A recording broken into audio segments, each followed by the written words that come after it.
നമ്മളിന്ന് നോക്കാൻ പോകുന്നത് ഹെൻസ് ആണ്. ഹെൻസിൻ്റെ മീനിങ് എന്ന് പറയുമ്പോൾ അതുകൊണ്ട്, അതിനാൽ, അല്ലെങ്കിൽ അതിന് ശേഷം എന്നൊക്കെയാണ് വരുന്നത്. ഇത് കോണ്ടെക്സ്റ്റ് അനുസരിച്ച് മാറുന്നുണ്ട്. അപ്പോൾ ആദ്യത്തെ എക്സാമ്പിൾ എന്ന് പറയുന്നത് it was raining heavily hence the match was cancelled. കനത്ത മഴ പെയ്തിരുന്നു, അതുകൊണ്ട് മത്സരം റദ്ദാക്കി. ഇനി രണ്ടാമത്തെ example she studied hard hence she scored high mark. അവൾ കഠിനമായി പഠിച്ചു, അതിനാൽ അവൾക്ക് ഉയർന്ന മാർക്ക് ലഭിച്ചു.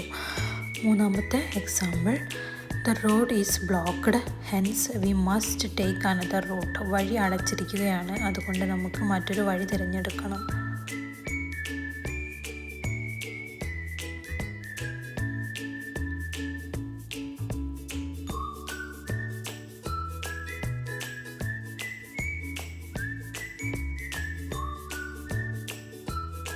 Thanks for watching.